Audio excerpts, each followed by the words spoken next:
দেশের অভিজাত super shop কিংবা শহুরে পাড়ার মোড়ের দোকানে চোখে পড়ে আকর্ষণীয় মোড়কে রাখা বিদেশি চা পাতা।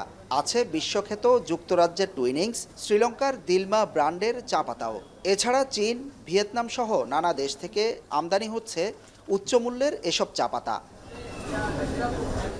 স্লিম টি, গ্রিন টি, মাসালা টি সহ নানা ফ্লেভার আর ধরনে এসব চা পাতা বিক্রি হয়। অভিজাত ক্রেতারাই ভোক্তা। মূলত সুপার শপগুলোতে বিক্রি হওয়া এসব চা পাতা আসে সরকারের অগোচরে।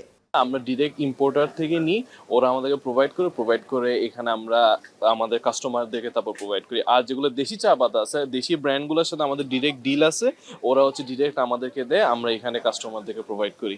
চা বোর্ডের হিসাবে গত ৫ বছরে দেশে প্রায় $৫০১ মিলিয়ন ব্যয় হয়েছে চা পাতা আমদানিতে। এর মধ্যে ২০২২ সালে ১০ লাখ কেজি চা আমদানিতে ব্যয় $১৫২ মিলিয়ন, ২০২৩ সালে $৮৬ মিলিয়ন এবং সবশেষ ২০২৪ সালে চা আমদানিতে ব্যয় $১২৩ মিলিয়ন। চা বোর্ড কর্মকর্তারা বলছেন, হাতে গোনা দু একটি প্রতিষ্ঠানকে সরকার চা আমদানির অনুমতি দেয়, কিন্তু সরকারের চোখ ফাঁকি দিয়ে বিপুলে চা পাতা আমদানি করে অসাধু ব্যবসায়ীরা। এতে ডলার ব্যয়ের পাশাপাশি রাজস্ব হারায় সরকার। চায়ের ফ্লেভার ক্রিয়েট করার জন্য বা কিছু প্যাকেট টি ব্যাগ ক্রিয়েট করার জন্য আমাদের হয়তো কিছু চা আমদানি করতে হচ্ছে। আমরা এটা নিয়ে চিন্তা করছি যে আমদানি কমিয়ে আমরা রপ্তানিটাকে আরেকটু কীভাবে বাড়াতে পারি। গ্রিন টির আমদানিটা যদিও অনেকে একটু মনক্ষুণ্ণ হবে, বিশেষ করে যারা ব্যবসার সাথে ইনভলভ, আই আন্ডারস্ট্যান্ড, কিন্তু আমার কাছে কান্ট্রি কামস ফার্স্ট। আমাদের দেশে যেহেতু আমার প্রোডাকশন অ্যাডিকুয়েট হচ্ছে, দরকার হলে আমাদের গ্রিন টি ফ্যাক্টরি আমরা ওপেন করব। শুধু তাই নয়, প্রতি বছর সীমান্তে চোরাই পথেও প্রবেশ করে বিপুল পরিমাণ চা পাতা, যার কিছু জব্দ করতে পারে বিজিবি। অথচ দেশে ২০২৪ সালে চা উৎপাদন হয় ৯ কোটি কেজিরও বেশি। চাহিদা মিটিয়ে রপ্তানি হয় পৃথিবীর অন্তত ২০টি দেশে। বাড়তি উৎপাদনের কারণে নিলামে বিপুল চা পাতা থেকে যায় অবিকৃত। এমন অবস্থায় আমদানি ঠেকানো না গেলে পুরো শিল্প হুমকির মুখে পড়বে বলে দাবি বাগান মালিকদের। পার্শ্ববর্তী কান্ট্রি থেকে এসে এটা আপনাদের হাট বাজারে, রাস্তার পাশে যে কোনো জায়গায় ১০০-১৫০ টাকা চা বিক্রি করে। আপনি বলেন কীভাবে ১০০-১৫০ টাকা চা বিক্রি হচ্ছে কেন?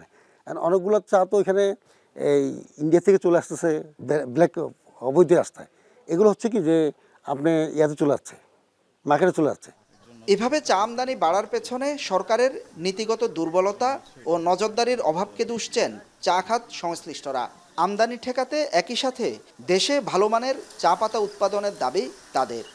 কঠোরতা দুই জায়গায় আনতে হবে, ইম্পোর্টের ক্ষেত্রেও আনতে হবে। তার আগে ওই কোয়ালিটির কিছু চা যাতে সারা বছর প্যাকেটাররা পায় বানাইতে হবে। বানায় বলতে হবে, ভাই তুমি তো এটা ইম্পোর্ট করতেছো, এই কোয়ালিটি তো এখানে আছে, তাহলে তুমি ইম্পোর্ট করবা কেন? চা পাতার এবছর নিলাম শেষে প্রায় ১০ লাখ কেজি পাতা অবিকৃত থেকে গেছে, যার বাজার মূল্য ৩০ কোটি টাকা। এই বিপুল পরিমাণ চা পাতা অবিকৃত থেকে যাওয়ার পরও বাংলাদেশের বাজারে পৃথিবীর নানান দেশ থেকে চা আমদানি হচ্ছে, যেটিকে অশুভ সংকেত হিসেবে দেখছেন বাগান মালিকরা। তারা বলছেন, এই বিপুল পরিমাণ চা পাতা আমদানির ক্ষেত্রে যে সংস্থাগুলোর নজরদারি থাকার কথা, সেটি আসলে হচ্ছে না। এটি আগামীতে পুরো চা খাতের উপর প্রভাব ফেলতে পারে। হোসাইন জিয়াদ, এখন, চট্টগ্রাম।